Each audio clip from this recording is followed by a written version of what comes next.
Selamat malam teman-teman. Selamat malam. Mas Joko. Oke, kita sambil tunggu teman-teman yang lain ya. Kita masih oke.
Oke deh.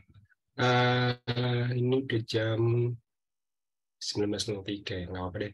Kita sambil ngobrol-ngobrol dulu ya, dan sorry kemarin saya jam 9 ternyata ada unexpected meeting ya sama tim. Jadi nggak bisa tune in sampai malam, dan hari ini saya akan solve, coba jawab pertanyaan-pertanyaannya teman-teman yang kemarin masih ke pending nih saya jawabnya. Nah, juga saya cek di form yang dikirim Mas Faris. Oke, ada 2 pertanyaan ya. Return dalam looping, oke, sama contoh.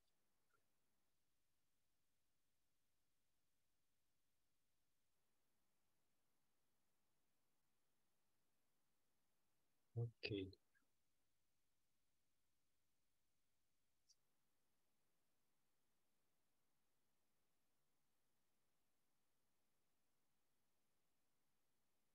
Ya. Dan sambil kita nunggu teman-teman yang lain, kalau boleh saya boleh di-share nggak teman-teman, di chat gitu, background-nya apa, apakah udah bekerja, kalau bekerja di ini ya, di apa namanya, di bidang apa, bidangnya ya, departemennya bisa sales kah, atau apa, HR kah, atau yang lain, atau misalnya teman-teman yang masih bisa juga background pendidikannya, teman-teman bisa share di chat boleh, untuk saya. Putus-putus. Suara saya putus-putus. Oh, oke. Jelas, Buat Mas. saya sih enggak. Oke, baik. Ya, kalau gitu teman-teman bisa sambil chat ya. Saya sebenarnya mau kolek ini sih, atau nanti ya kita sambil ngobrol aja, dan sebenarnya saya mau kolek dengan background-nya teman-teman nih, saya bisa angkat case apa gitu selanjutnya. Mungkin saya gilir, mungkin ada yang dari medis, saya nggak tahu ya, mungkin ada yang dari medical, atau dari psikologi. Oke. Teknik industri.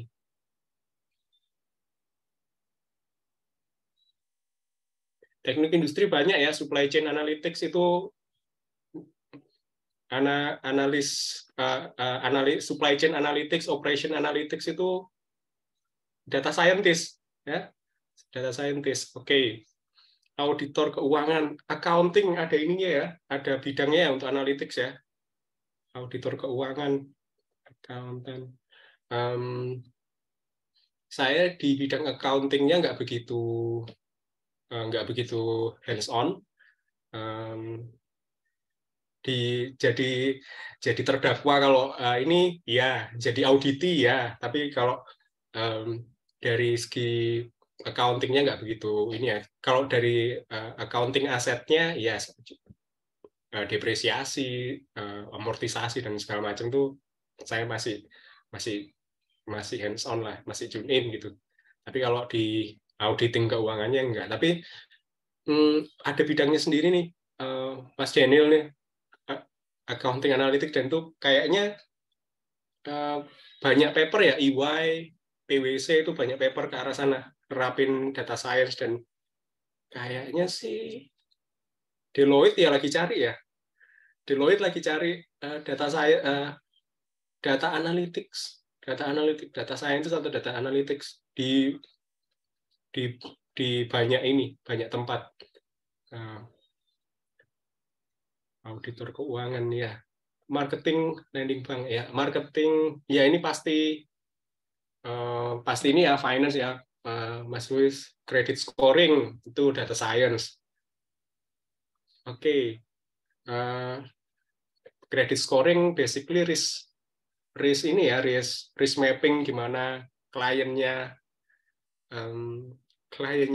bisa balikin dana atau enggak gitu, layak enggaknya. Nah ini ke arah sana nih Mas Luis nih. Mas Bima di perusahaan telco sekarang sih procurement dan legal, tapi rencana career switch. Kenapa career switch? Di telco, di procurement itu juga ada data analisnya ya, data analytics-nya. Legal sih mungkin di Indonesia belum banyak ya, bidang analitik sana. Saya juga kayaknya nggak begitu banyak tahu exposure-nya, tapi yang jelas potensinya ke arah ini, natural language processing. Jadi kalau ada klausul-klausul itu dipelajari sama mesin gitu ya, diklasifikasikannya kemana, kontraknya, mempelajari itu. Legal. Oke. Oh, legal berarti berkaitan sama hukumnya ya, bukan kontrak ya. Kalau legal. Ya, saya masih belum ini nih kalau legal, tapi ada arahnya ke sana nih. Sudah bekerja accounting and finance, seperti tadi accounting and finance pasti ada analisnya, ada analytics-nya. Nah, Unpri jurusan teknik informatika pasti banyak ya, banyak hubungannya sama analisis, analytics, dan nggak mesti ngoding juga. Mungkin Mas Tommy kebayangnya kalau analis atau di teknik informatika ngoding nggak juga. Ada business associate itu menerjemahkan requirement klien ke ini, nggak ngoding juga. Jadi banyak nih.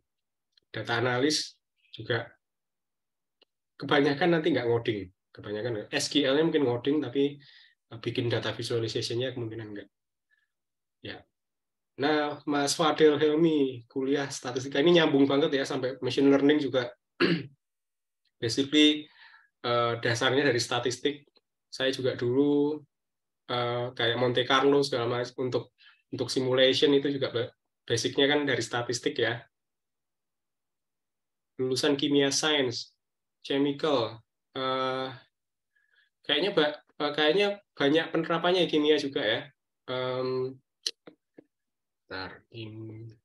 Ya, saya sih nggak pernah di bidang kimia science-nya, tapi kalau di biologi itu ada di genomic science untuk apa namanya, untuk ngedetek DNA itu, mengklasifikasikan. Contohnya yang kemarin tuh di awal-awal tuh ada yang ngedeteksi ini nih, DNA sequence yang COVID sama yang enggak itu diklasifikasikan dengan pakai machine learning. Ya. Bidang kesehatan hewan. Wah, banyak ininya ya kesehatan hewan nih. Kalau di luar ya di Indonesia saya belum lihat trennya, tapi di luar zoo itu ada analytics-nya. Dan beberapa challenge itu kalau Mas Mario lihat di LinkedIn, contohnya challenge di Maven Analytics atau mana itu datasetnya dataset pets, datasetnya hewan tuh ada datanya kalau di luar ya. Perbankan, oke. Pak Mas Permata Yose, perbankan investment apalagi? Berarti ngeprediksi market ya, gimana nanti investmentnya akan return kapan, akan ini Monte Carlo juga dipakai di situ, simulasi kalau situasinya begini nanti returnnya gimana, kalau situasinya begini maksimum kerugiannya berapa. Nah, betul. Oke. Itu data science juga basically Mas, data science itu. Iya, background saya sebenarnya matematika, Mas. Cuman karena mungkin ke bawahnya jadinya ke arah perbankan, ya jadinya nggak bisa ngejar cita-cita pengen jadi data scientist. Ya, tapi kalau matematika berarti background-nya udah kuat ya. Matematika mana, Mas? Saya dulu di Unpar. Ya. Oh, teman saya, partner saya itu Unpar ya kalau nggak salah, Unpar. Tapi Unpar tahunnya ya. tahun 2010-an kayaknya.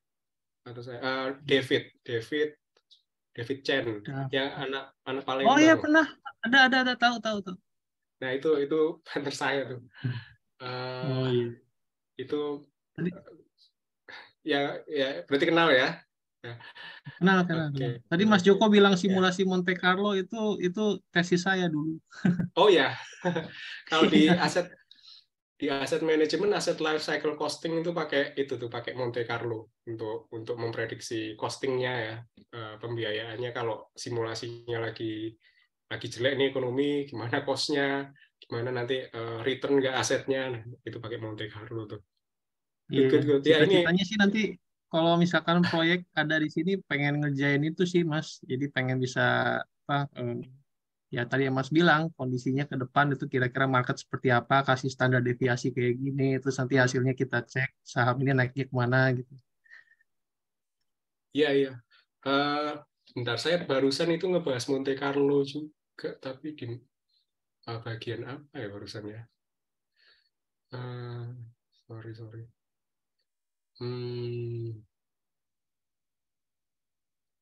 Saya itu barusan ada meeting bahas apa namanya identity access and management analytics untuk analitik. Kayaknya si orangnya ini sempat ngomong itu, dari saya nggak tune in, tapi sempat pakai Monte Carlo juga. Saya masih belum tune in dipakainya untuk simulasi apa, tapi intinya risk sih kalau IAM ini risk. Jadi ini saya juga kita sambil discuss, jadi teman-teman bisa tahu juga bahwa data scientist, data analis ini luas banget bidangnya. Nggak cuma orang yang titelnya data scientist dan data analis saja yang ngerjain data analisis dan data science, tapi banyak banget roles-nya. Oke, thank you Mas Permata Yose ya. Thank you, Mas. Oke. Kak Retno nih, fresh graduate dari ilmu ekonomi. Oke, econometrics itu data science ya. Econometrics itu data science dan banyak yang pakai Python. Walaupun saya nggak mendalami ya, tapi sedikit tahu lah ya. Oke. Pakai Python ya, mereka pakai Python. Even yang teman-teman di psikologi itu ini lagi emerging nih ya, behavior data science. Jadi bidangnya orang psikologi nih, saya juga tertarik belajar, tapi gap-nya banyak nih. Harus belajar behavior science, terus behavior data science itu kan, teorinya dari behavior science-nya yang gap-nya masih banyak, saya belum paham. Tapi penting tuh, karena variabel yang paling nggak bisa diprediksi itu adalah orang gitu ya. Jadi harus bisa di inilah dia harus bisa memprediksi yang variabel ini tadi, karena itu yang menentukan ya. Oke, Kak Dewi Febriani dari Lembaga Jaminan Mutu dan dosen akuntansi di Institut Taskia Sentul Bogor. Ini Ustadz Irwandi itu ya kayaknya. Di sana juga betul. dosen kalau nggak salah. Ya betul, Oh, iya, betul banget. Saya Irwandi di Oh. pasca sarjananya Mas Joko. Oh iya. Ya besok ada kajian saya Irwandi itu di Taskia. Iya. Ya saya aware karena di nggak tahu sih apa satu yayasan atau enggak di Malang itu di tempatnya orang dekat tempatnya tante saya itu ada boarding school-nya Taskia di sana. Oh iya. Saya pikir satu yayasan gitu ya sama Beda. Taskia. Oh, beda. Karena ini saya ini sih refer untuk sertifikasi AAOIV ya, Taskia Iya. ya. Oh iya, bukan ini saya aja. Bukan penyelenggara sih, cuma partner aja gitu. Partner ya. Saya sempat baca itu soalnya. Ya ini kalau penjaminan mutu dan dosen ya berarti ya accounting ada analytics-nya yang saya nggak begitu ini ya Mbak ya, dari akuntansi apa yang perlu dianalisis, tapi contoh di transaksi keuangan contohnya mana yang fraud mana yang enggak itu harusnya bisa didetek sama machine learning. Nah ini salah satu bidang yang kepikir nih sama saya, tapi banyak lainnya accounting. Saya sempat ambil course waktu itu karena saya nggak familiar sama marketing ya. Saya ambil marketing course, tapi di lanjutannya itu ada accounting analytics, tapi saya belum ambil. Saya belum ada sih. Emang ada bidangnya nih accounting analytics nih, dan itu juga orang data science berarti ya. Oke. Pasti masuk. Thank you Mbak Dewi. Ya Mas Yosia, oke. Mas Yosia Hardi Lumban Toping sama jurusan akuntansi. Oke, basically sama seperti yang saya sampaikan tadi, accounting banyak banget yang bisa dilakukan secara data analytics. Terus Kak Gilang Kista, saya mahasiswa semester 1 Teknik Informatika di salah satu kampus. Oke, salah satu informatika pastinya arahnya bisa belajar ke sana, dan berarti Kakak ini nyolong start ya, semester 1 tapi udah mulai data science. Dan biasanya diperkenalkannya dulu biasanya kalau yang ke arah computer science gitu ya, biasanya diperkenalkannya dulu ke bahasa yang rumit dulu nih, ke C, bikin algoritma ke C, karena Python ini yang mudahnya, tapi biasanya Python itu beberapa library itu dibikinnya di C, soalnya lebih cepat dia ya. Kalau di C lebih dekat ke hardware. Ya, kalau Python ini lebih dekat ke usernya, ke humannya. Jadi execution time-nya jelek. Jadi ke arah sana nih. Oke. Thank you Kak Gilang. Kak Maulina, saya latar belakang pendidikan chemical engineering. Orang proses engineer ya. Sorry sebentar ya.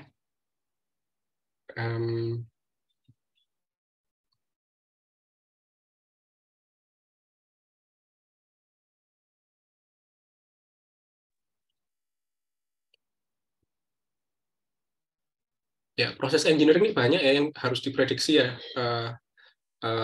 Banyak variabel di sana, yang banyak instrumentasi di plant ya. Ya Kak Maulina berarti proses engineer ya.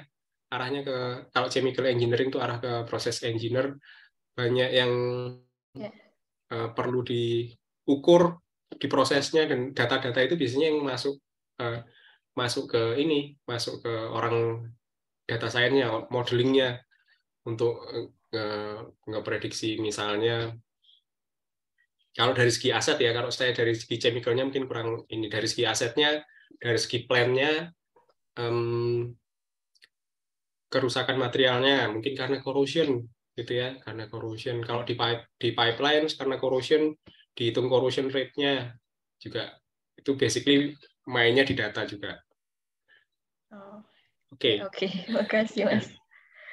Ya, jadi saya juga ingin menjembatani ini ya, biar teman-teman tahu koneksinya bahwa bidangnya teman-teman ini masing-masing juga ini ya, connect ini ke bidang yang lagi dipelajari di praktikum ini. Jadi jangan khawatir, pasti kepake. Dan di sini ada anak Jakarta, iya boleh deh, teman-teman yang di Jakarta boleh meet up nih. Tuh analisa bank sekarang. Ya, Bu Nuni, dosen informatika. Waduh, ini ya Mas Joko. Kapan-kapan Bu Nuni yang share ini ya. Waduh, saya justru mau belajar banyak dari praktisi, Mas. Iya, kadang ini Bu, saya sebagai praktisi yang langsung nyemplung tuh kadang juga di gelagapan juga ya, karena kadang waktu pertama dulu itu nggak dibekali sama ini ya, nggak dibekali sama basic yang cukup waktu itu, karena saya bidangnya bukan itu. Tapi ya kembali lagi, semua bidang sekarang butuh data dan butuh dianalisis. Jadi ini juga pasti bermanfaat buat Ibu, mungkin apa yang didapat di sini, beberapa case yang didapat di sini mungkin bisa di-share ke mahasiswanya. Iya, pasti Mas. Okay. Saya juga lagi ngerjain disertasi Mas, jadi berguna banget, banyak ngolah data, ya banyak ngolah data dan perlu nulis report juga, jadi membantu sekali. Plus belajar apa ya, hal-hal terkini juga kan Mas. Saya udah terlalu tua sepertinya. Kalau terbiasanya ngoding di mana, Bu? Ya dulu udah familiar sama Python ya, atau paling sih Java kan. Python pernah ngambil, cuma ya harus refresh lagi. Pernah ambil. Cuma nggak terlalu mahir sih Mas Joko. Ya kalau Ibu belajar C, berarti belajar C dan Java, pasti Python ini lebih mudah ya, jauh lebih mudah dimengerti bahasanya. Lebih mudah dimengerti, tapi banyak machine learning engineer itu juga dia bekerjanya di C karena harus deploy ke server, hardware supaya lebih cepat ya Bu. Jadi ya betul. Ini kalau teman-teman nanti habis dari Python, semakin dalam nih, involved di data science, ngerjain proyek, ngerjain pekerjaannya, mungkin nanti ada satu saat dia assign jadi machine learning engineer. Nah, ini nanti bahasa pemrograman C ini coming handy nih ya. Dan kalau nanti udah dapat basicnya di Python, basic logiknya, analytics-nya, nah boleh nih mulai belajar dikit-dikit aja C, karena pastinya akan kepake. Oke, thank you Bu Nuni. Sama-sama Mas Joko. Kak Joko, maaf, kayaknya ada yang nunggu di lobby deh. Mau join tapi nggak bisa. Oh iya. Sorry, banyak. Oke. Sorry ya.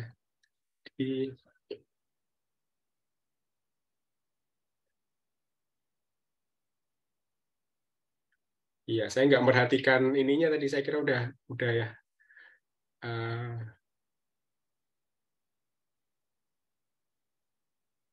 Bentar ya.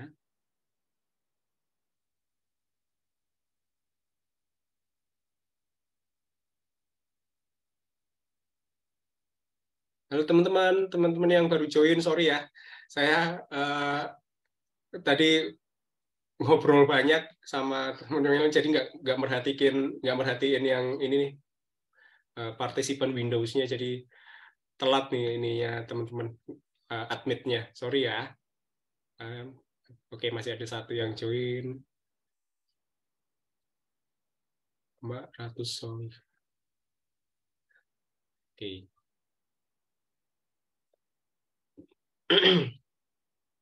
Oke, kita sambil lanjut ya. Oh ya, teman-teman yang baru join mungkin bisa share background-nya di ini ya, di chat ya, karena kita lagi bahas tadi ini nggak ke admit teman-teman ke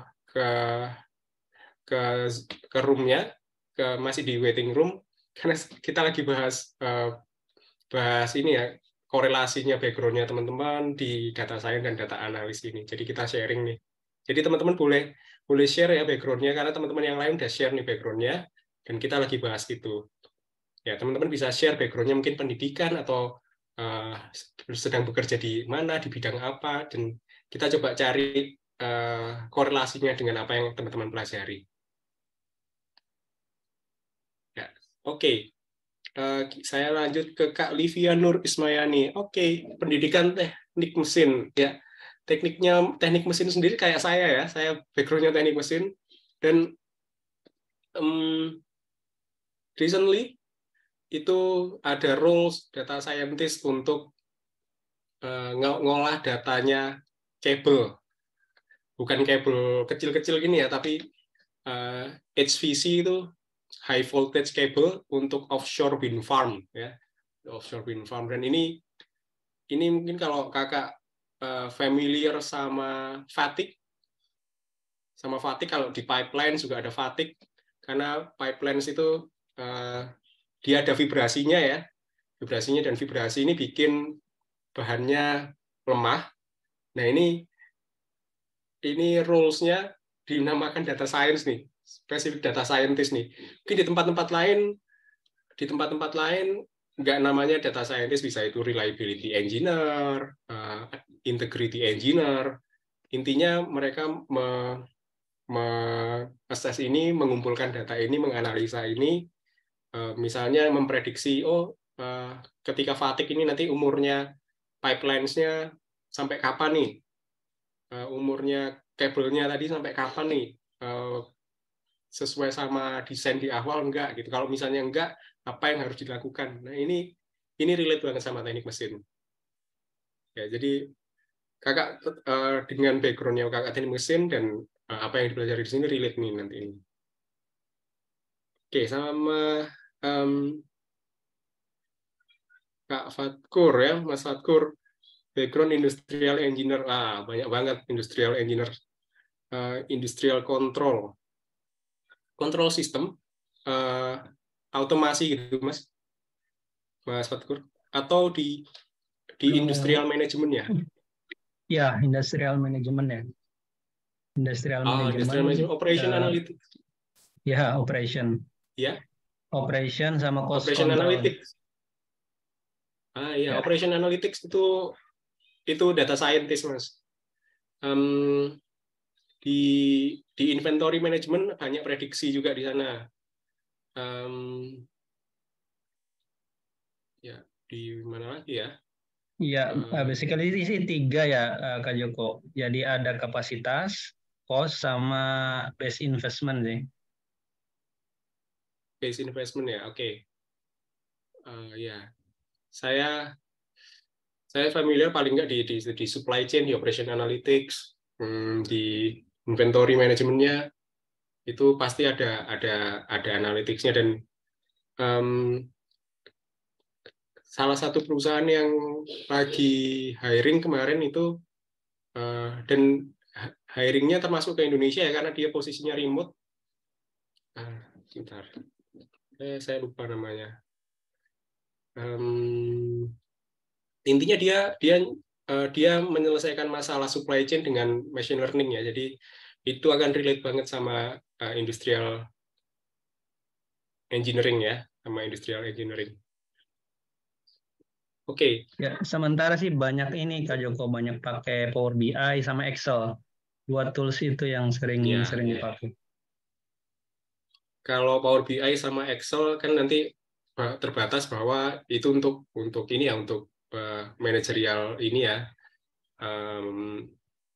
buat decision making gitu, ke manajerial, bikin report dan sebagainya. Memang pasti kepakai sih data analisis sana, tapi nggak terbatas di sana, bahwa ada banyak nih perusahaan yang mulai mau ini ya, mau solve masalah-masalah di logistik, di supply chain dengan machine learning. Banyak nih di Indonesia kayaknya yang supply chain ini kayaknya belum ya, kayaknya belum banyak, tapi kemarin yang rekrut dari luar tahu saya.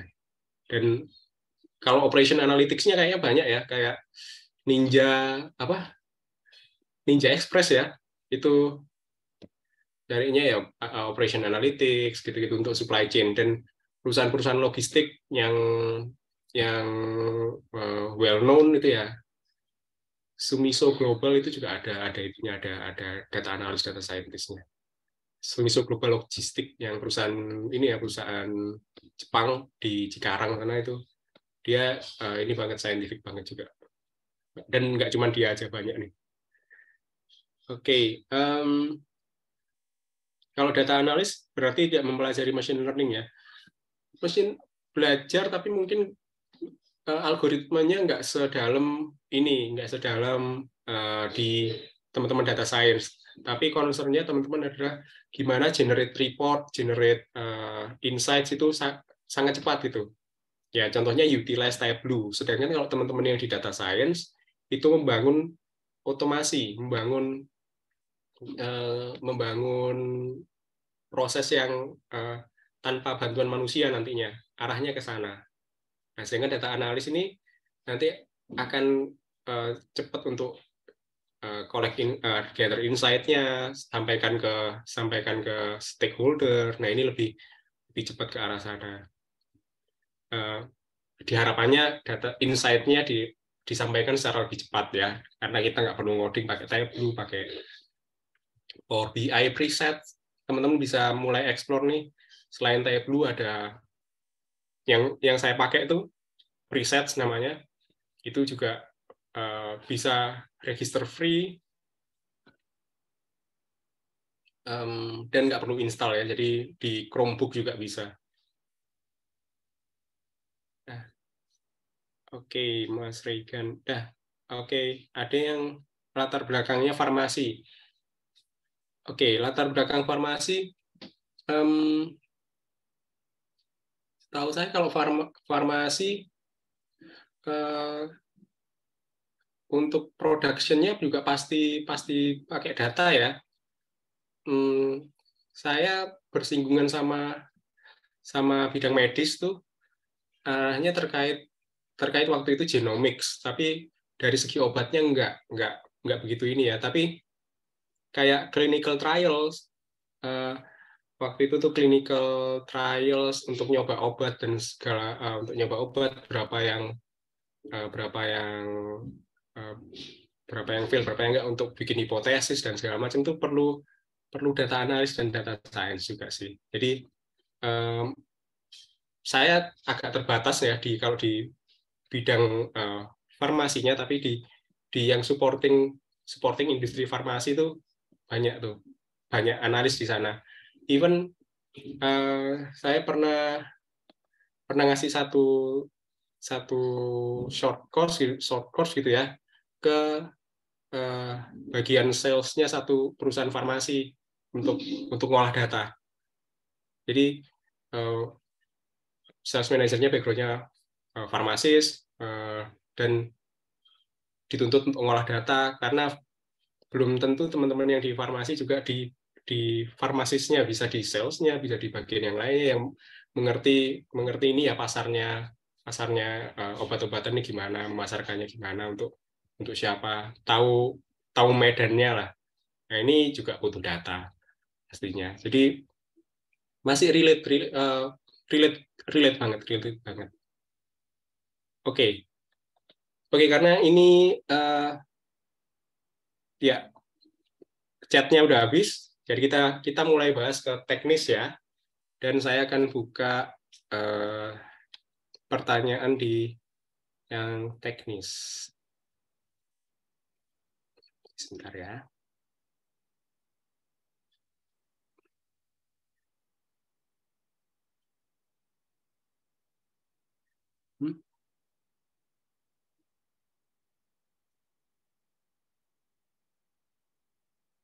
Ini ya.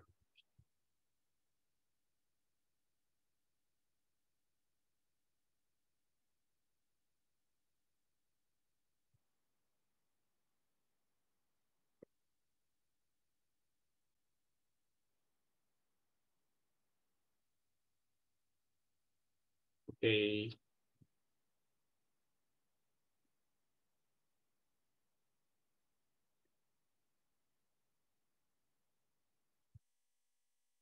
Teman-teman bisa lihat layar saya? Bisa, Mas. Bisa. Oke. Oh, ini pertanyaan ya.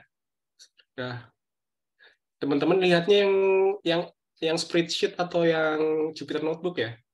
Ini tampilannya Zoom-nya agak beda nih. Nah. Jupyter, Mas. Jupyter, oke. Aman ya. Oke, saya akan coba jawab beberapa pertanyaan. Atau mungkin teman-teman ada yang mau tanya juga, bisa chat atau di ini ya, raise hand ya. Tanya ke saya. Oke, nah ini pertanyaan belum paham maksudnya return dalam looping.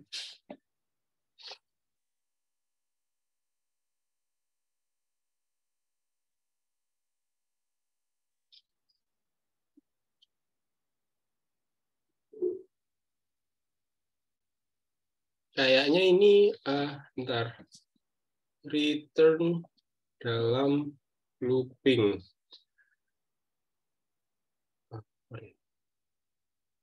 Maksudnya mungkin di dalam function ya ini ya?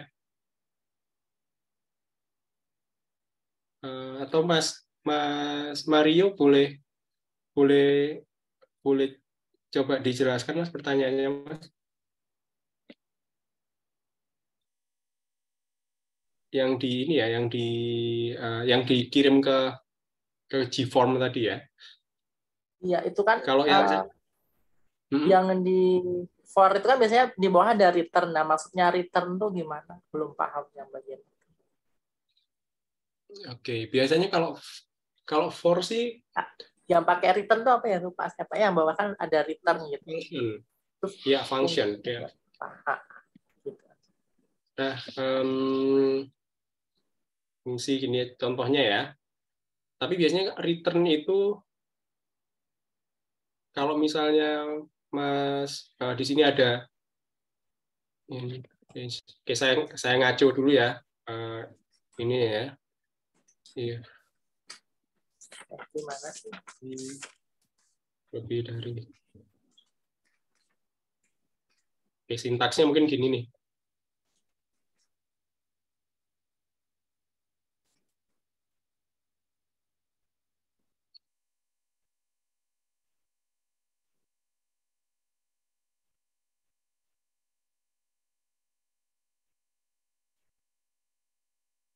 Oke, kalau loop itu langsung return, kayaknya harus ada di dalamnya fungsi dulu.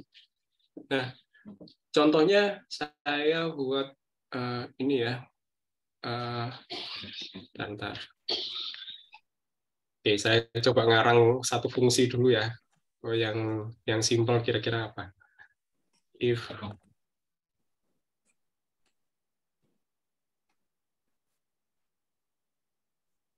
i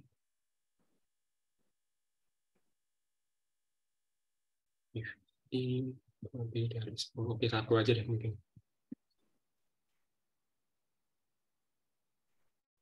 Oke, saya buat gini deh.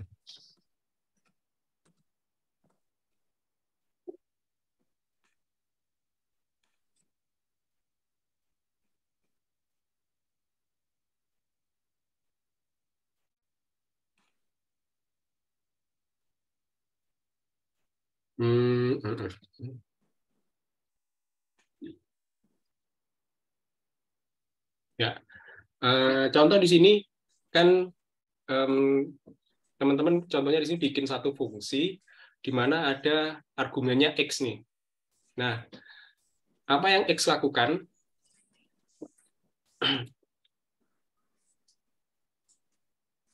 Yang X lakukan yang setelah itu dilakukan adalah untuk setiap I, ada variabel I di sini, I di dalam deret bilangan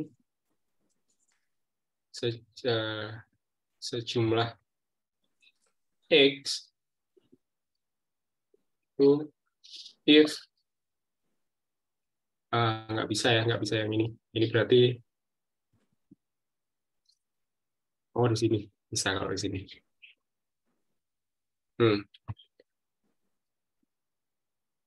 if I-nya itu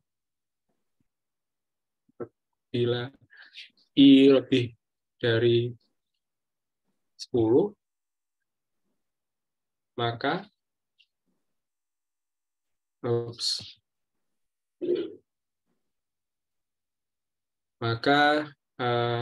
labelnya akan more than 10.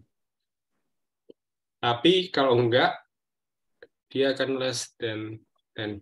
Jadi pertama dia akan bikin satu deret bilangan yang jumlah itemnya X. Jadi kalau misalnya saya bikin range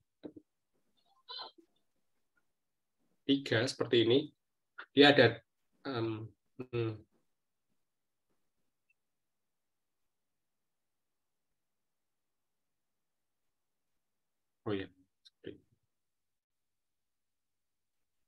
Nah, kalau setiap saya bikin range 3 ini, dia akan bikin ini nih ya, akan bikin urutan 0, 1, deret bilangan 0, 1, 2. Misalnya saya bikin 10, dia bikin 0, 1, 2, 3, 4, sampai 9. Nah, kalau saya bikin 12, dia bikin sampai 11 nih. Nah, fungsi di sini, dia akan ngurutin, akan ngecek satu-satu nih, setiap item yang ada walaupun ini sia-sia ya, tapi ini untuk study case aja, ini nggak optimal prosesnya, proses yang sia-sia karena ada yang lebih simple. Tapi ini yang dilakukan adalah dia akan ngecek setiap item yang ada di sini, 0, 1, 2, 3 ini apakah lebih dari 10, ada yang lebih dari 10. Dia akan ngulang terus ngecek itu. Kalau misalnya nggak ada yang memenuhi, dia akan mengeluarkan output ini, Mas. Return ini untuk mengeluarkan outputnya, mengembalikan ke luar fungsi. Jadi di apa ya istilahnya ya, di transfer, dikeluarkan di variabelnya, angkanya bisa digunakan di luar fungsi, digunakan untuk proses selanjutnya. Nah, tanpa return ini nggak akan bisa kita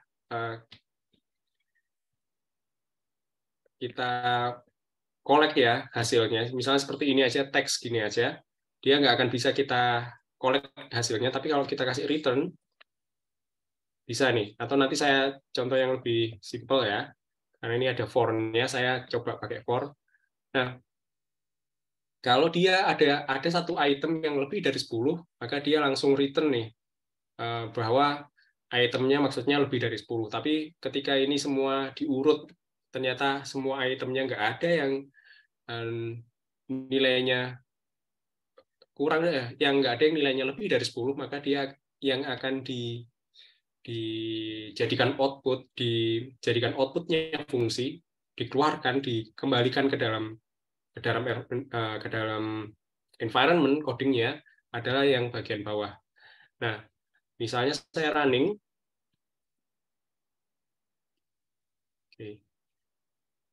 fungsi 3, saya print ya, sambil saya print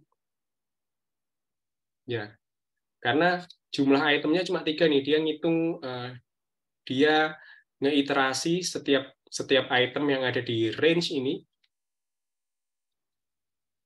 Kalau ada satu item yang nilainya lebih dari 10, maka dia akan nampilkan yang ini. Tapi kalau enggak akan nampilkannya yang bawah. Nah, tanpa return ini,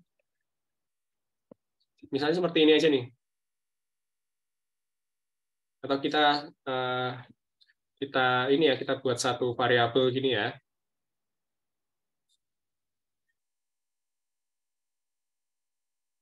Oke. Nggak ada return-nya sama sekali. Nggak akan muncul apa-apa, karena nggak ada yang dikeluarkan variabelnya, dikembalikan ke luar fungsi variabelnya. Nah, tapi kalau kita kasih return di sini, txt, atau di sini kita kasih return txt, ya, dia akan 12 deh. Ya, dia akan ada outputnya nih.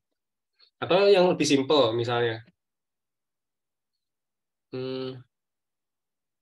Oke, def perkalian gitu ya.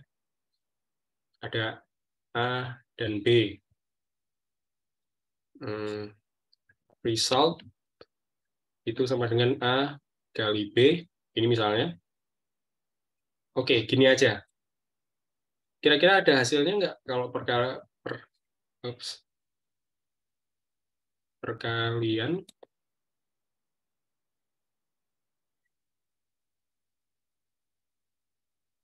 A ke 5,7 gini misalnya.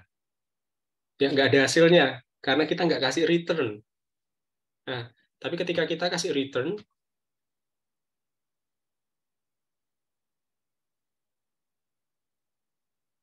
nah, hasilnya bisa muncul nih di luar sistem, di luar fungsi, bisa digunakan, bisa kita misalnya kita simpen di sini sebagai variabel baru, contohnya.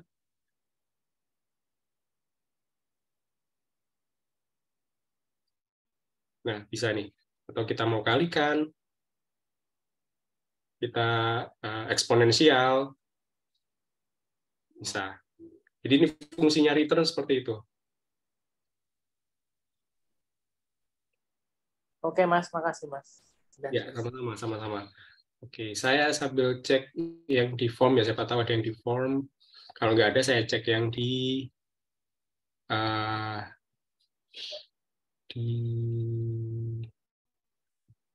chat. Oke. Bentar ya.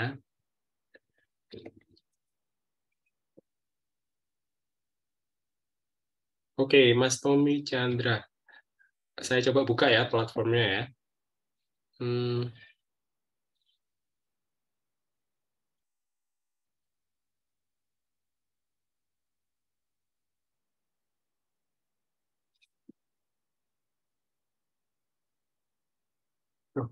Pasti student salah saya. Sorry. Saya salah.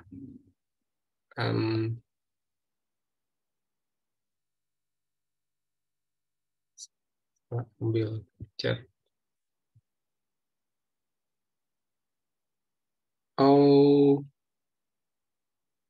ini dari praktikumnya ya Mas ya? Nah, dari Slack-nya ya? Saya kira dari platformnya. Sorry. Nah, saya lagi belum buka Slack nih.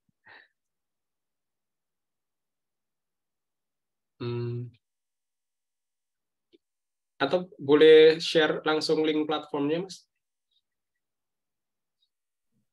Itu yang project, Mas. Oh, project. Oke, yang project ya.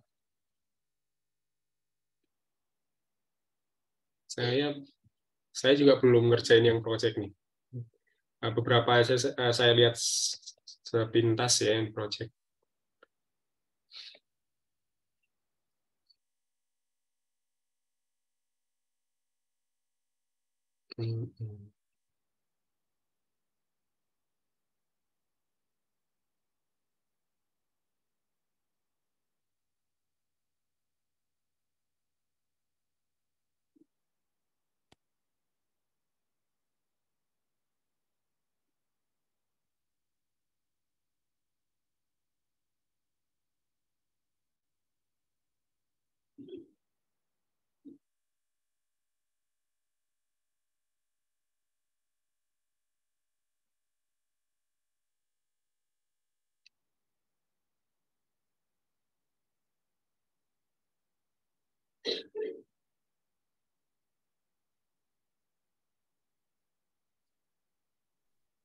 Mas Joko nanya singkat dong. Kalau pakai Google Colab, itu tipe CSV itu harus diimport ya? CSV maksudnya? Colab ya. Harusnya sih enggak ya. Soalnya saya pakai Google Colab masukin yang itu apa untuk proyek CSV itu nggak bisa. Jadi saya pakai Jupyter lagi. Oh, kan bisa di-download ya? Di-download itunya, si datanya. Di-download datanya, kemudian terus kita upload ke Colab. Upload ke Google Drive bisa juga kan, Mas? Seharusnya. Kalau ke Google Drive harus bisa perlu connect kan ke Google Drive lagi, Google Colab-nya kan, Mas? Perlu connect ke Google Drive lagi. Jadi perlu connect ke Google Drive. Sebentar ya, Zoom saya error nih. Sebentar, saya stop share dulu ya.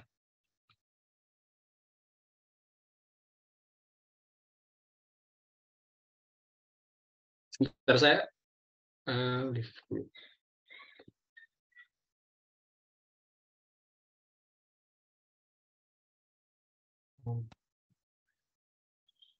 Oke, saya coba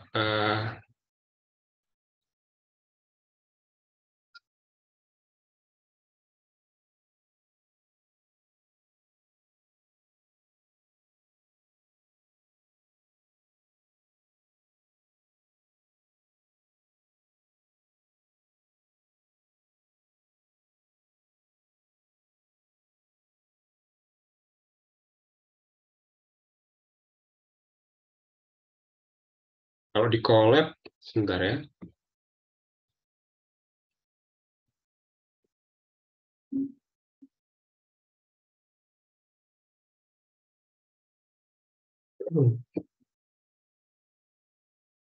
Ini saya sempat siapin tapi belum saya share.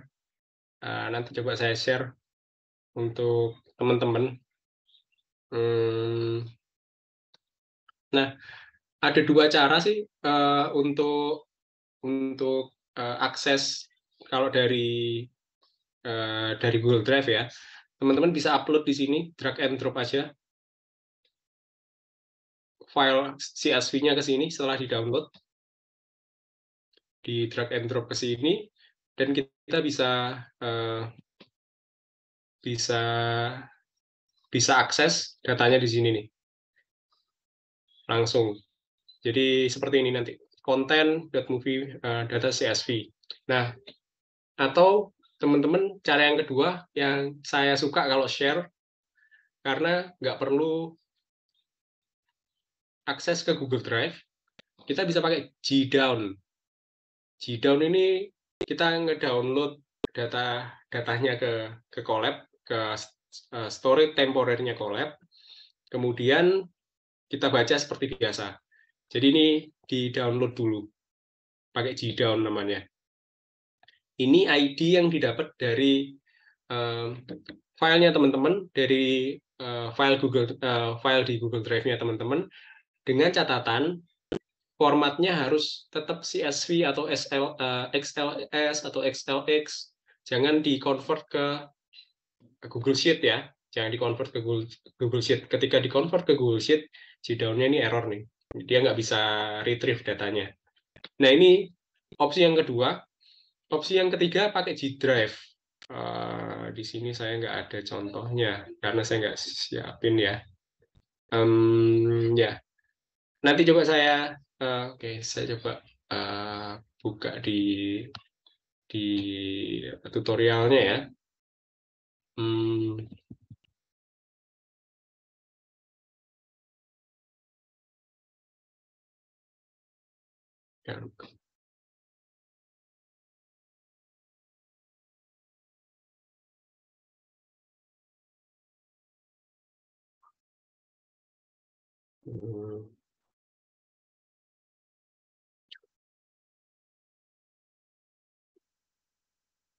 Ya, saya nggak sukanya ini kenapa? Ketika saya share ke teman-teman, misalnya saya share gitu ya ke teman-teman. Nah, seperti ini nih.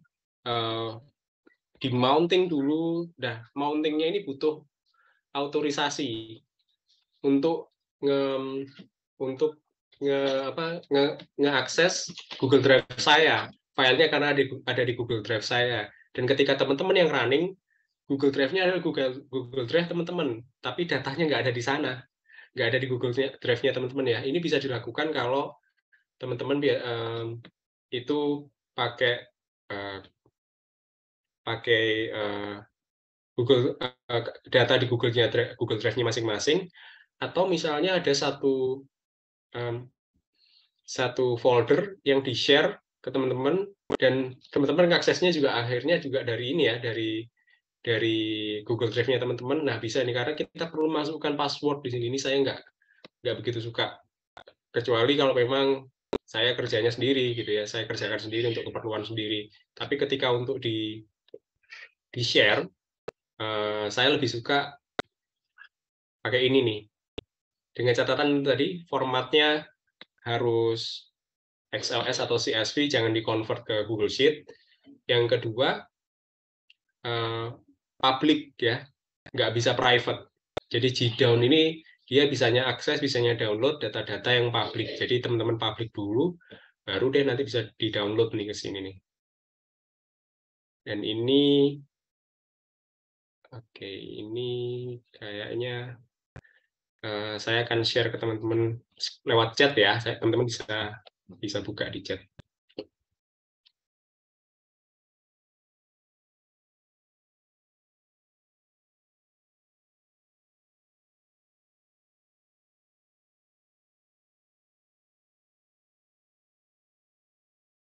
Ya, Mas Antonius Aji biasanya pakai from Google Colab import drive ya, mount. Ya, ini yang harus ini ya, yang harus login. Jadi biasanya teman-teman akan muncul pop-up harus login. Masalahnya ketika kita share sama teman kita nanti, dia akan berusaha mengakses, tapi ke drive-nya yang buka gitu, akan ke drive-nya teman-teman yang lagi running notebook-nya, which is datanya nggak ada di situ gitu. Nah, ini saya kurang sukanya itu. Tapi ketika teman-teman ngerjain sendiri nggak perlu di-share, nggak masalah sih. Nah, teman-teman bisa buka yang di notebook yang saya share. Cohort kemarin ini ya, dari sini saya ambilnya. Terus saya juga ini ada pertanyaan dan saya coba buat pertanyaan dan ini ya ngesimulasiin gimana jawab pertanyaan, gimana nge-format teks, masukin gambar atau nulis formula nih. Mungkin tadi teman-teman yang di akademis pasti sering bikin latex ya, nah ini untuk buat formula di notebook juga bisa pakai markdown seperti ini. Nah, ini teman-teman bisa coba. Dan kita coba bahas tadi yang di musik ya. Nah,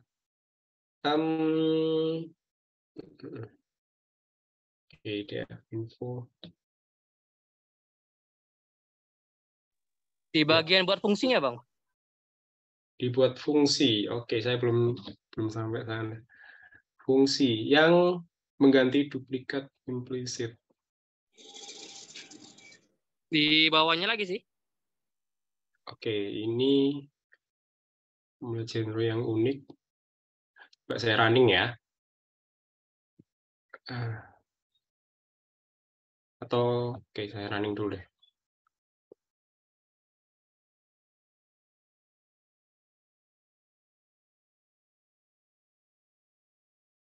Atau nanti kalau saya tunjukin jadi ini ya, mengerjakan sudah ada teman-teman yang ngerjain sendiri juga. Oke, saya langsung bahas ininya deh. Langsung bahas buat functionnya. Panggil yang mana ya? Replace wrong genres ini? Di bawah lagi, Bang. Di bawah lagi? Iya. Oke, bawah lagi. Lagi. Tuh yang in 20 punya. 5.000. Oke.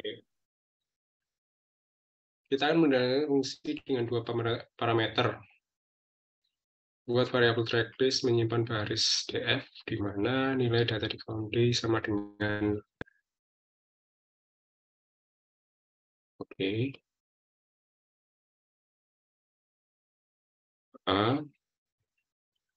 ini basically kan bikin satu fungsi ini ya, def fungsi di mana di dalamnya ada dua variabel D dan city.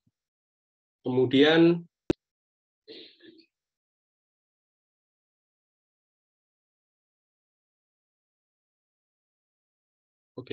ini buat kalimatnya buat bingung itu, Bang. Baris df. Nilai pada kolom city, nilai. Ini kayaknya filtering yang diminta ya.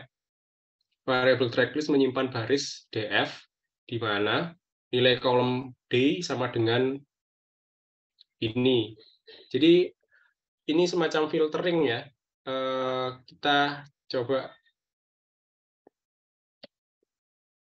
misalnya namanya tracklist ini dan df ini harus difilter gitu. Difilternya berarti pakai yang kemarin sempat saya share pakai n, df misalnya d nanti sama dengan d. Nah, d-nya ini ngambil dari sini, dari argumen yang ada di atas. Kemudian kita combination dengan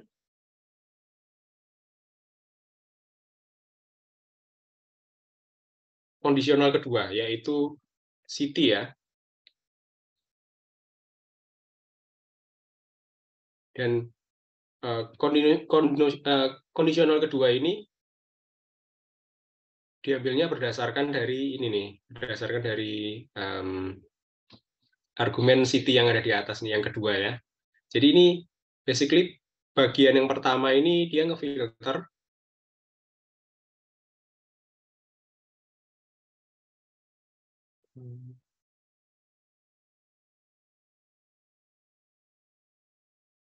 kemudian ada ngurutin, berarti ada short values ya.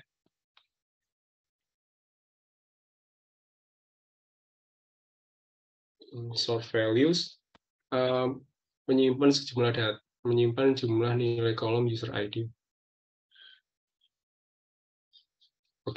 Yang kedua ini bikin satu variabel lagi untuk nyimpan jumlah nilai kolom user ID pada track.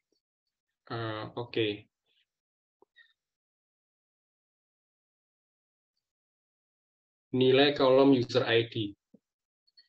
Maksudnya ngitung user ID mungkin ya. Jadi ini kayak user ID-nya ada berapa. Namanya di sini kita namakan tracklist count. Ya, berarti teman-teman bikin semacam, ya ini saya pakai variabel user contohnya dari tracklist atau dari df ini. Mungkin dari tracklist ya, yang udah difilter datanya. Dari tracklist kita mau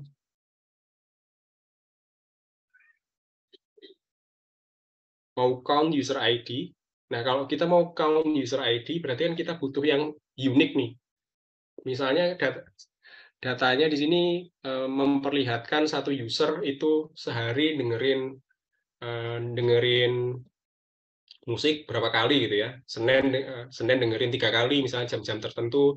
Kemudian Selasa dengerin 4 kali. Dan ini berarti di data tersebut kan, misalnya tadi yang dengerin 3 kali dan 4 kali di Senin Selasa ini, misalnya user nomor 4, user dengan ID 4. Artinya user dengan ID 4 ini di data munculnya 7 kali nih untuk hari Senin dan Selasa aja. Dan ini ada duplikat namanya. Nah, untuk menghitung user ID yang realnya, jumlah beneran usernya ada berapa sih? Itu biasanya kita gunakan unique dulu. Unique ini fungsinya untuk menampilkan unique ID. Jadi contoh ya, misalnya ada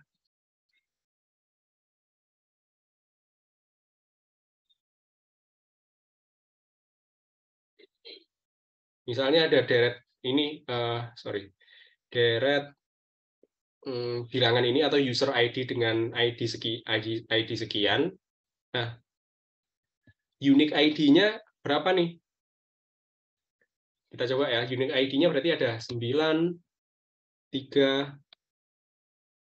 2, 4, 5, 6.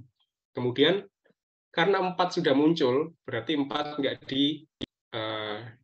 ditampilkan lagi kalau kita butuh unique-nya. Ini gimana caranya unique bekerja ya. Nah, kemudian 5 juga udah muncul, 6 sudah muncul, 7,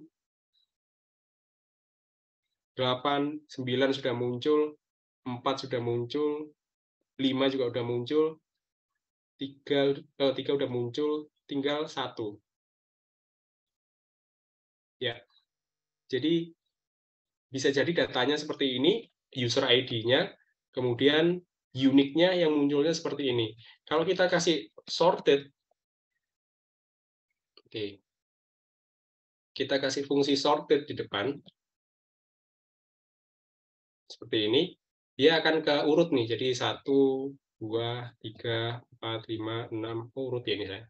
Kan ada semua ya, enggak ada 0 ya. Dia akan keurut seperti ini nih, kalau kita pakai sorted. Beda dengan sort values, kenapa? Karena data yang di sini bentuknya bukan lagi data frame, tapi udah bentuknya, ya bentuknya sebenarnya array namanya. Jadi saya kasih catatan di bawah ya. Fungsi unique itu tipe datanya adalah array. Array ini semacam list ya, tapi beda. Buat matrix biasanya buat ya data-data matrix, data-data yang shape-nya yang enggak satu dimensi. Seperti ini dia satu dimensi. Tapi nanti ketika ada seperti ini, ada 2 baris seperti ini berarti udah 2 dimensi. Atau mungkin di belakangnya ini disusun ada data lagi, itu jadi 3 dimensi. Dan ini biasanya kita pakai array ini, array yang dimensinya banyak ini untuk image processing nih. Untuk image processing. Dan ya ini array. Kemudian ya, sorting ya ini. Dia untuk array, jadi sortingnya menggunakan fungsi sorted. Beda kalau teman-teman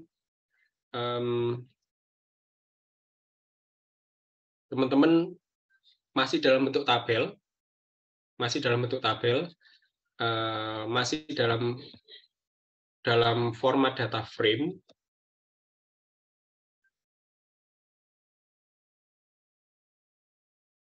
Nah, kita pakainya fungsi sorted, sort values namanya. Nah, ini bedanya. Jadi bagian yang ya ini tinggal di count ya. Jadi dapat jumlahnya berapa nih? Dan berarti berbeda ya. Di sini jumlahnya banyak, sedangkan di sini ya jumlahnya cuma 9 karena dia cuma ambil yang nggak ada duplikatnya. Kita pakai unique ini tadi. Nah, ini bagian yang kedua. Kemudian fungsi menghitung track lagu yang diputar untuk kota dan hari tertentu. Baris diinginkan dari tabel, kemudian memfilter. Ini hampir sama dengan yang atas ya. Kemudian mencari nilai user ID yang difilter. Ini kayaknya sama dengan yang atas ya. Dan terakhir fungsi print. Berarti tinggal print aja. Yang di print adalah ya ini yang di print nggak saya belum baca dengan detail ya. Intinya nanti hasilnya dari fungsi ini di print, nggak di return. Artinya nggak kita gunakan untuk proses selanjutnya. Nah ini nih yang membuat fungsi, atau mungkin kalau lebih detail nanti masih ada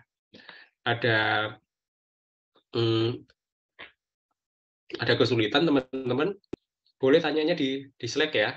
Soalnya ini project, jadi sebisa mungkin teman-teman sebisa mungkin saya jawabnya nggak open seperti ini karena menghormati teman-teman yang udah ngerjain dengan duluan nih. Jadi supaya teman-teman juga coba dulu merasakan apa yang dirasakan teman-teman yang sebelumnya udah ngerjain. Jadi coba solve dulu, nggak langsung saya kasih jawaban di sini. Ketika stuck, nanti baru ditanyakan di saya, bisa di Slack ya, supaya lebih private tanyanya. Oke. Kayaknya ini Mas, pembuatan fungsinya. Terus, bentar. Itu maksudnya buat dalam satu fungsi semua ya Mas Joko? Kukira itu udah fungsi, di luar fungsi masih ada lagi di bagian sana. Soalnya kalimatnya kurang jelas. Iya, ini dalam satu fungsi. Jadi dalam satu fungsi ya?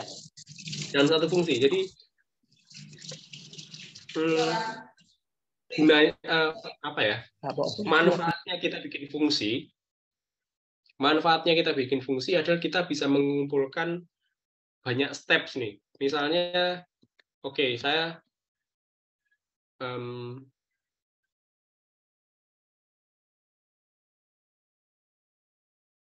oke ya. Oke lah. Saya kalau bangun tidur misalnya bangun terus bangun tidur, buka mata, duduk, kemudian buka pintu kamar, terus misalnya ke toilet,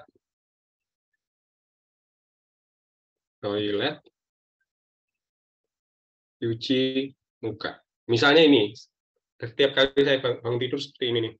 Nah, ini kan kalau di pemrograman satu step ini kita satu instruksi. Misalnya seperti tadi kita filter nih, ini berarti satu instruksi.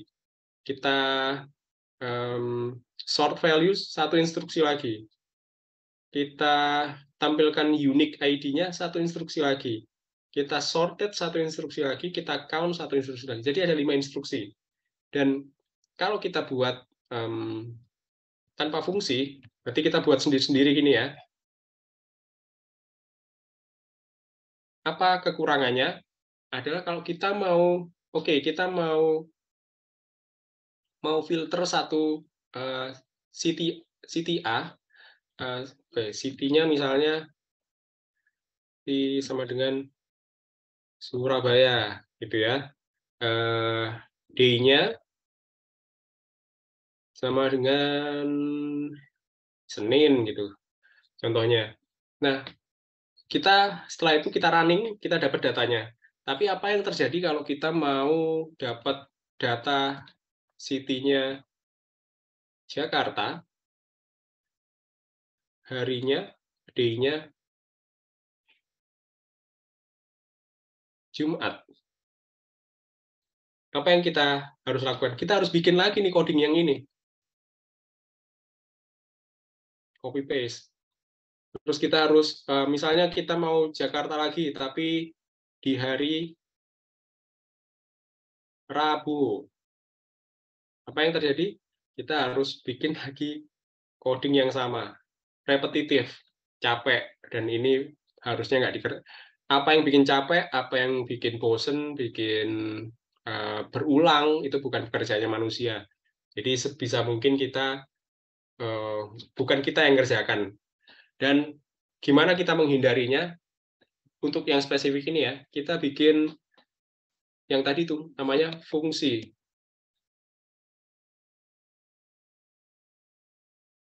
Di mana fungsi itu kita tinggal buat argumennya city and day, dan step-nya kita masukkan sini nih. Jadi ketika kita butuh Surabaya dan Senen, harinya Senin, kita cuma masukkan ini kan, Surabaya dan Senin. Selesai. Tanpa kita bikin coding yang panjang. Untuk Jakarta dan Jumat, berarti kita tinggal panggil fungsinya, masukkan argumen Surabaya dan Jumat. Begitu juga untuk yang Rabu dan seterusnya. Sama seperti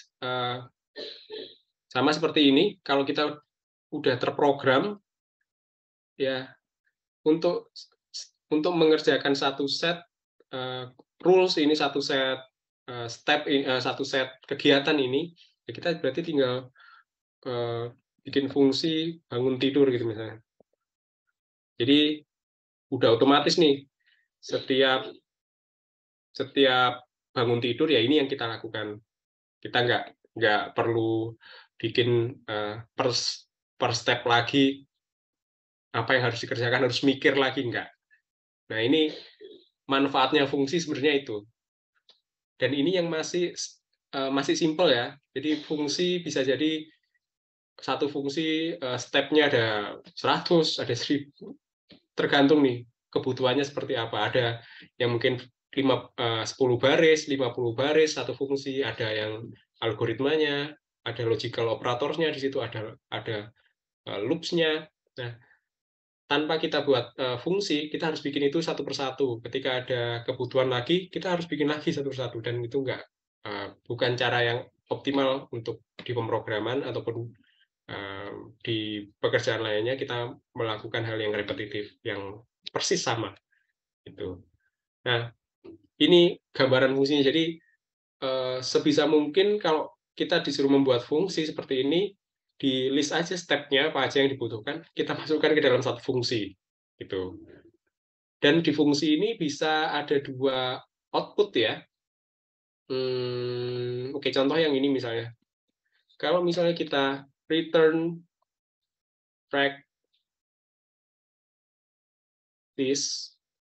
kita kasih koma user, dia outputnya akan 2 instead of cuma satu variabel, dia yang di return, yang outputnya adalah 2.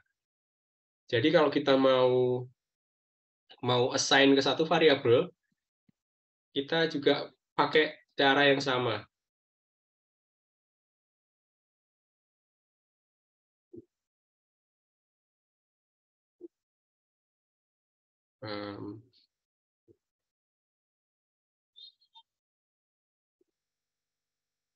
Seperti ini nih. Jadi dia juga tersimpan nanti di 2 variabel yang terpisah. Atau disimpan di satu variabel bisa, tapi nanti mengaksesnya dia akan seperti list ya. Var 1 itu berarti mengakses tracklist. Kalau var 0 itu mengakses tracklist. Kalau var 1 itu berarti mengakses datanya user. Bisa seperti ini juga. Jadi opsinya macam-macam nih, teman-teman. Nah, itu gambarannya fungsi, kenapa kita fungsi juga bisa menampung banyak hal, nggak terbatas cuma satu ya terus udah gitu tinggal, nggak. Sebisa mungkin kita list apa aja yang mau kita lakukan, mau kita lakukan dalam satu kesatuan, ya udah kita buat nih fungsinya, sehingga dia ketika kita panggil dia udah ngelakuin itu. Oke.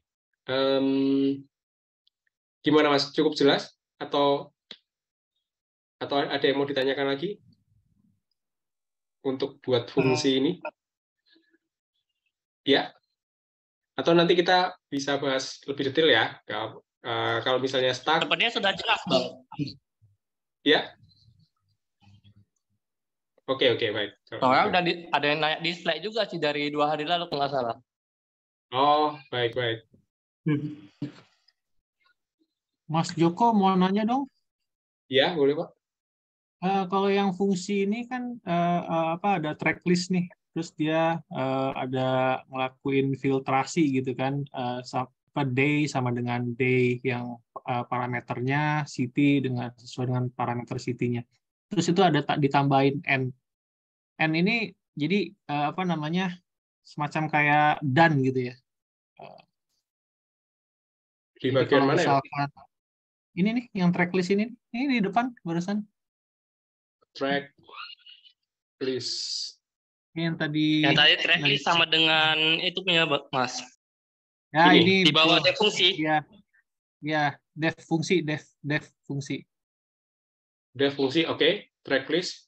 Ya, user. tracklist itu kan ada dia kan ngefiltrasi. Itu tadi, Bang. Ya, dia ada ngefiltrasi 2 variabel ya, pakai dan gitu ya. Pakai ini pakai dan ini n ya. N, ya betul n. Saya kira n akhir ya. N ini ya. Iya, itu kemarin ya, saya pas bikin project ini saya nggak pakai cara begini, pakainya itu 1 per 1. Ini saya baru tahu ada yang dan ini. Kalau 1 per 1 ya ini sih bisa juga sih ya, tapi lebih simple seperti ini ya nulisnya nanti. Dan betul. Biasanya sih nulisnya supaya lebih readable gitu, gampang dibaca. Saya nulisnya seperti ini, Pak. Contoh ya. Bentar. Ini lebih ke supaya tim kita lainnya itu lebih mudah ngerunutnya. Nah, seperti ini nih. Nah, sort values. Atau misalnya nanti mau step selanjutnya saya mau riset index gitu. Biar nggak panjang-panjang, biasanya saya turunin ke bawah juga. Jadi lebih mudah untuk dipahami, stepnya, DF ini difilter, D-nya dulu, kemudian city difilter, pakai N ya, kemudian, di sort values, selanjutnya stepnya adalah reset index, gitu misalnya. Oke. Per row itu per step ya, Pak ya? Ya, itu ini aja sih, saran sih ya, untuk penulisan kalau nanti teman-teman semakin teman-teman membiasakan di awal itu semakin enak nanti untuk bekerja bersama tim ya. Jadi lebih terstruktur apa yang teman-teman kerjakan bisa cepat dimengerti rekan kerja kita yang lain gitu. Karena kita ngerjain sama satu lagi Mas, kalau yang var ini var 0 sama var 1 ini maksudnya apa ya Mas? Oke, saya coba. Saya coba ini ya. Saya coba bikin yang real ya. Sebentar ya, Mas. Tadi kayaknya saya bikin fungsi perkalian ya. Kok nggak muncul ya? Ya, saya buat lagi deh. Calculation. Oke, ini ada A dan ada B. Di mana hasilnya ada 2 contohnya. Yang satu Y itu A ditambah B, kemudian Z itu A dikali B. Oke, ada 2 hasil ya. Ada 2 hasil. Kemudian saya return dua-duanya nih, Y dan Z. Aduh, typo.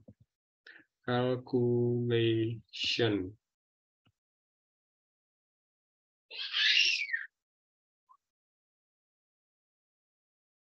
Ya, apa ini?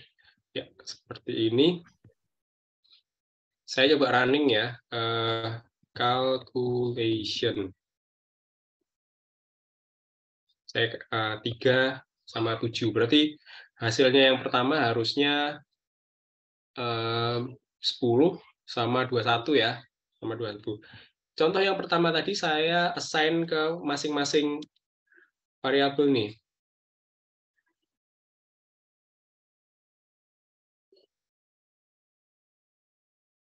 Nah, artinya kalau saya akses variabel 1, dia hasilnya 10. Kalau saya akses variabel 2, dia hasilnya 21. Nah, tapi ini variabelnya disimpan, dibuat terpisah. Kita bisa juga buatnya cuma 1. Tapi ketika cuma 1 ini, kita butuh indeks nanti untuk mengakses datanya. Misalnya, karena isinya seperti ini nih. Ada 10, ada 21. Var. Misalnya kita mau akses yang 10 aja, berarti kan indeks ke 0.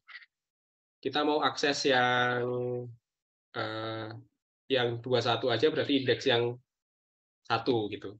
Ini maksudnya yang tadi nih. Yang var 0 dan var 1.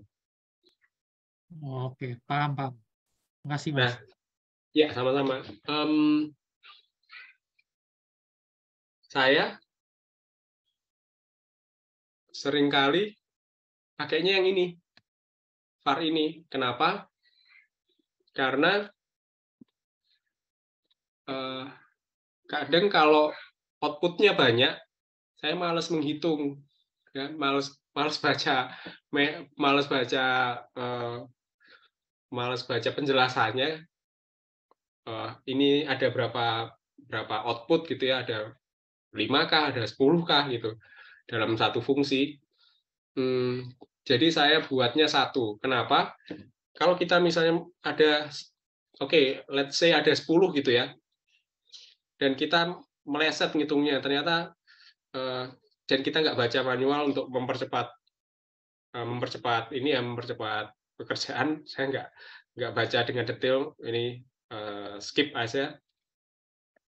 Var 2, misalnya saya buat var 3, saya salah ngidentifikasi nih, ternyata harusnya ada 2, saya bikin 3 nih variabelnya, dia akan error.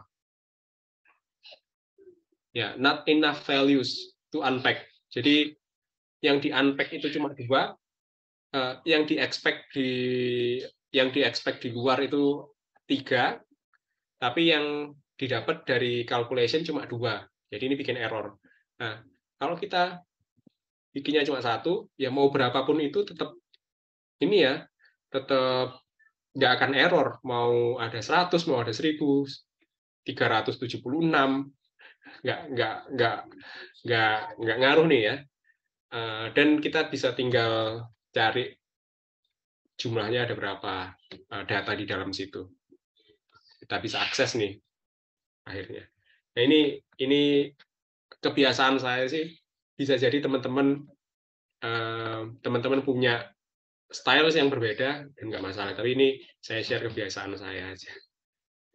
Nah, oke.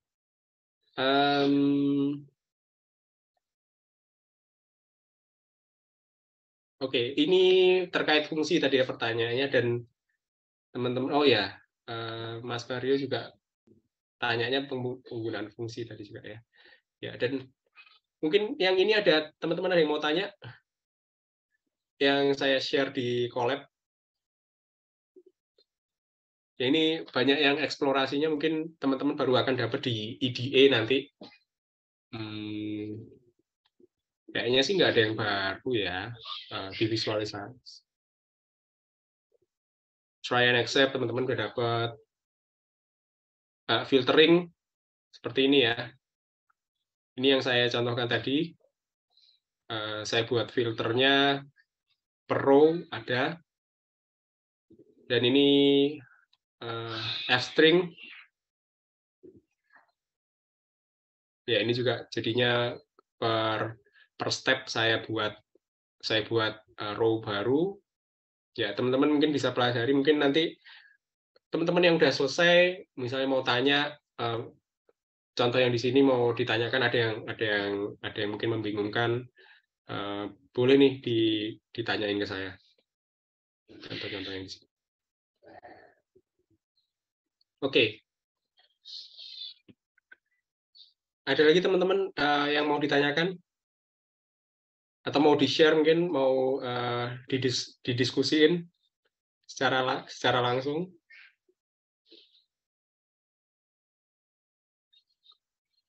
Oke, yang terakhir.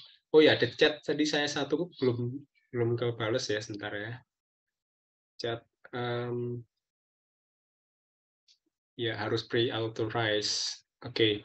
Nah, coba saya start di hipotesis 2 bagian kolom besar juga. Hipotesis 2. Oke, kita lihat dulu ya hipotesis.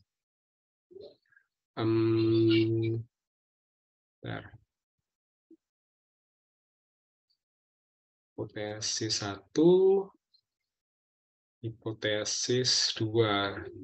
Musik di awal minggu. Oke. Kenapa ini? Menurut hipotesis kedua, Senin pagi dan Jumat malam warga Springfield mendengarkan genre musik yang berbeda dari yang dinikmati warga Sheffield. Berarti ini kan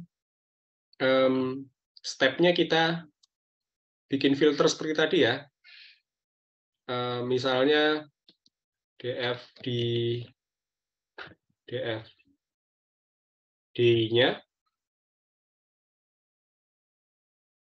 sama dengan Senin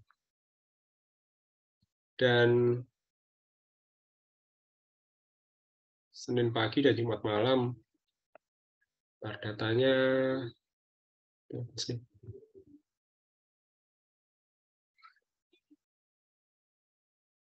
oke. Senin pagi dan Jumat malam. Oke, pagi berarti diasumsikan jam 6 sampai jam 12 ya. Nah, teman-teman berarti harus filter juga time-nya ya. Jadi kalau teman-teman pagi dan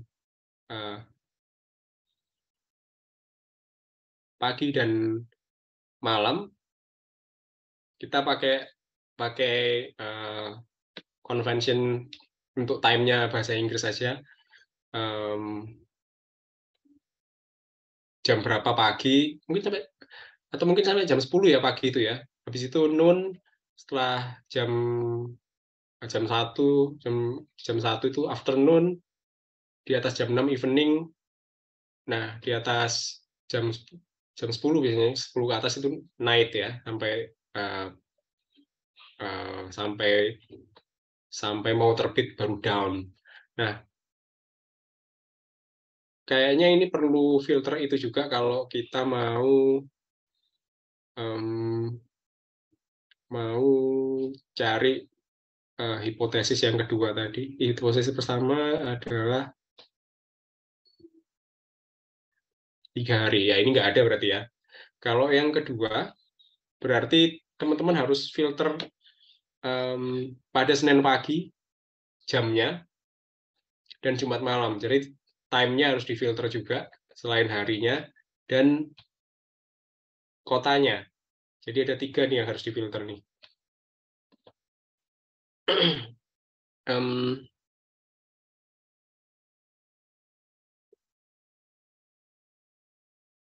Saya buat catatan aja ya.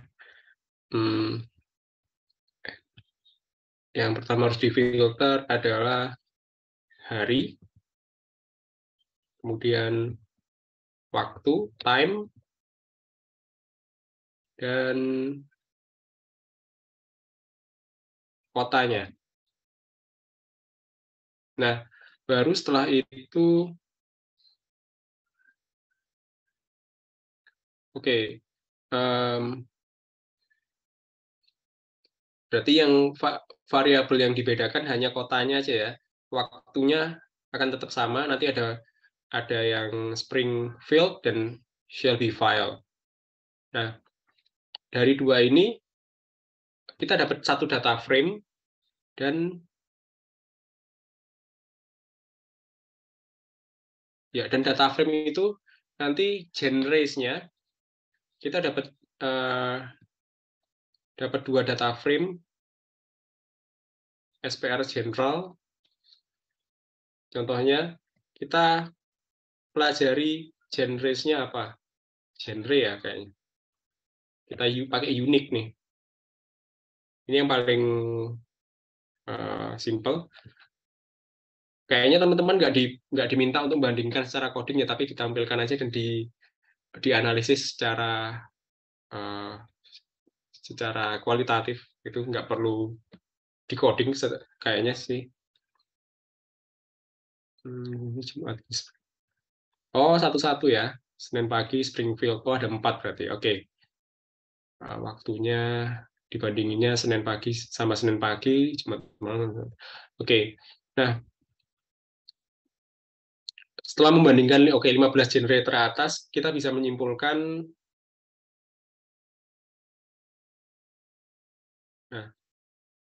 berarti di sort ya.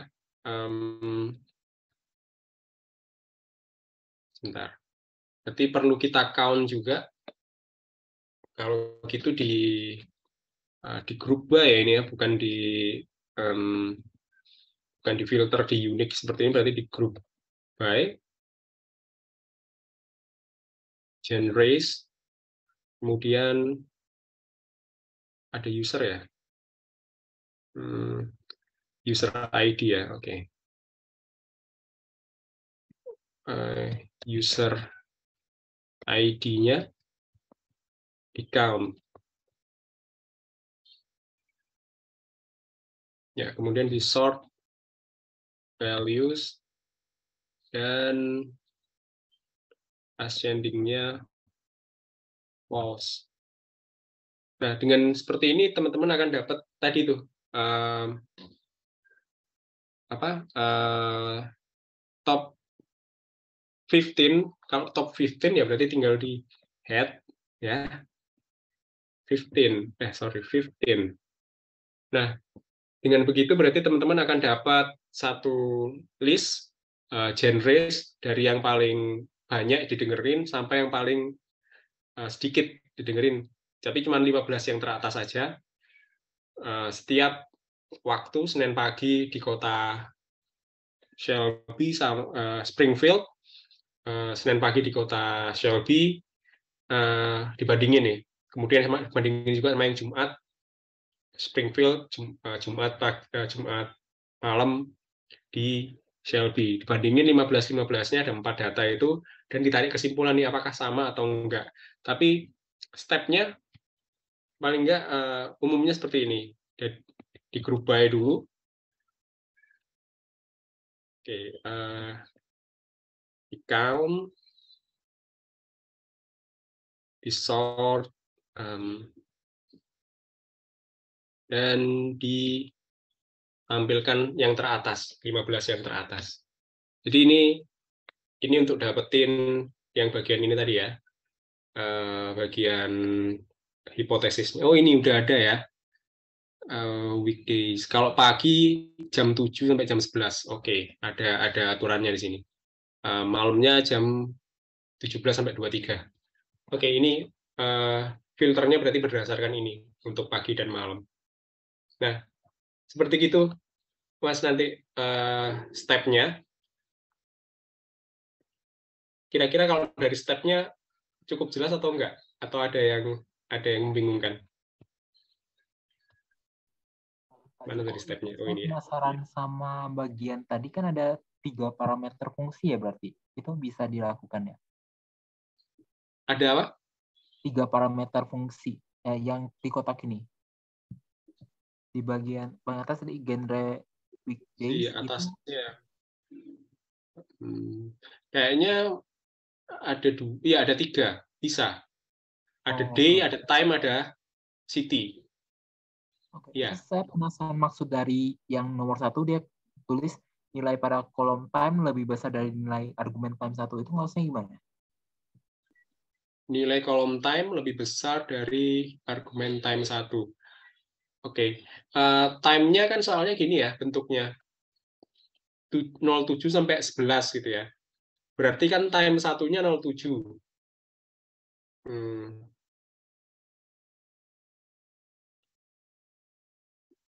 Oke, gini ya.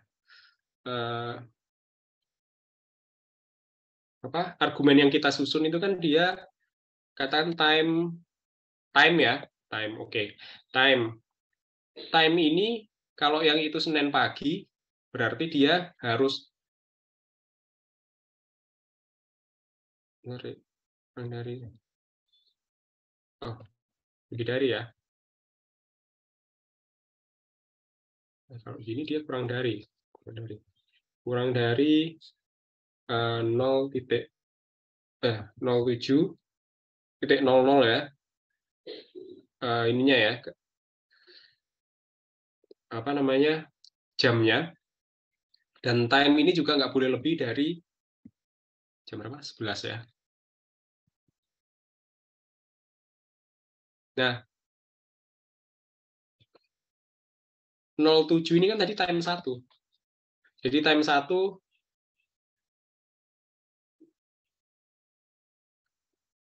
kolom time lebih besar dari nilai time 1. Jadi bisa kita breakdown sebenarnya. Oke, ini time 1 dan ini time 2.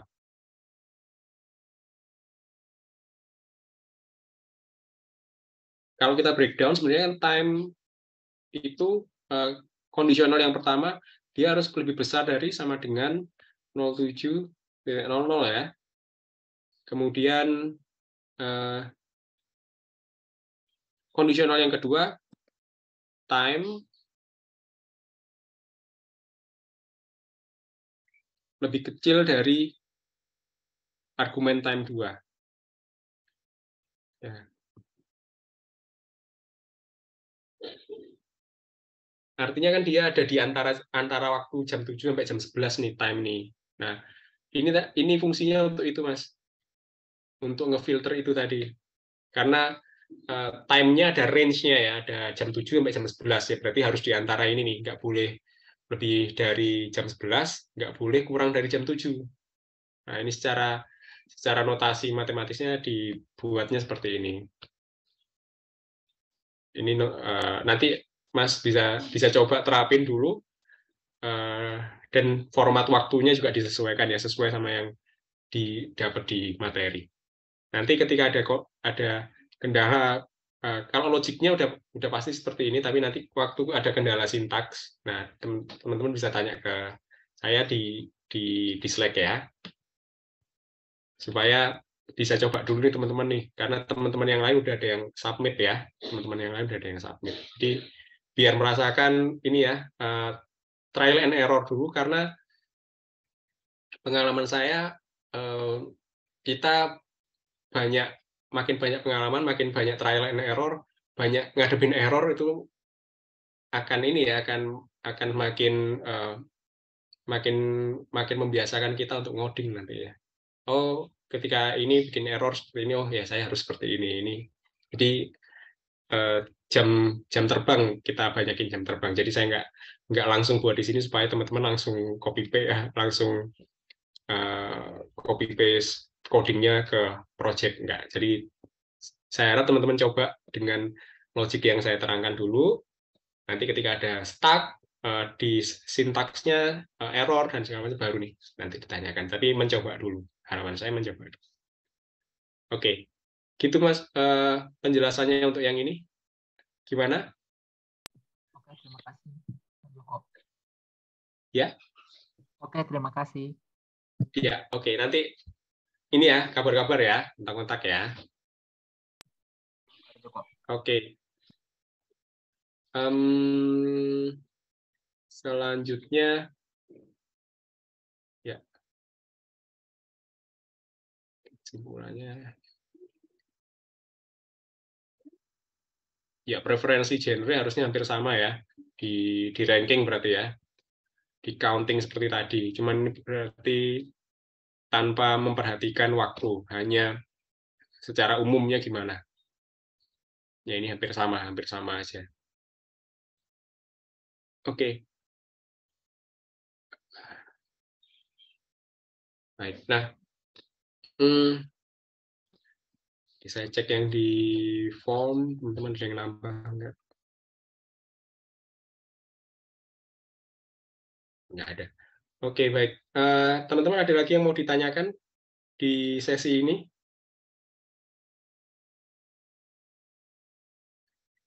Baik.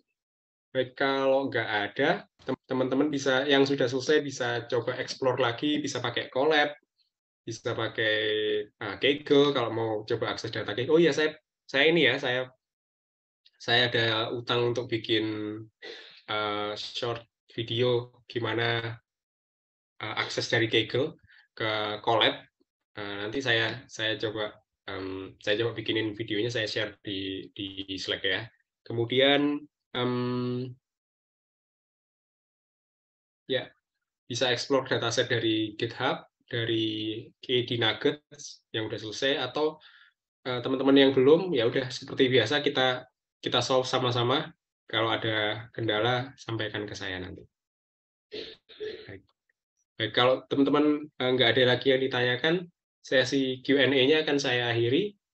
Saya berusaha jawab yang Slack-nya ya, saya jawab semua dulu yang kemarin sudah tanya ke saya dan belum sempat saya respon, saya jawab sekarang. Dan nanti kalau ada teman-teman yang mau tanyakan yang lainnya juga boleh tambahin di Slack ya. Insya Allah saya free di malam ini nih. Oke, saya akhiri kalau gitu sesinya. Terima kasih teman-teman udah join dan selamat mengerjakan ya. Ya, sama-sama. Terima kasih teman-teman. Selamat malam. Terima kasih. Terima kasih, Mas Joko. Terima kasih. Thank you. Ya, sama-sama. Terima kasih. Terima kasih Mas Joko. Ya, terima kasih sama-sama. Mas Joko. Terima kasih. Selamat malam. Tadi ya. Ya.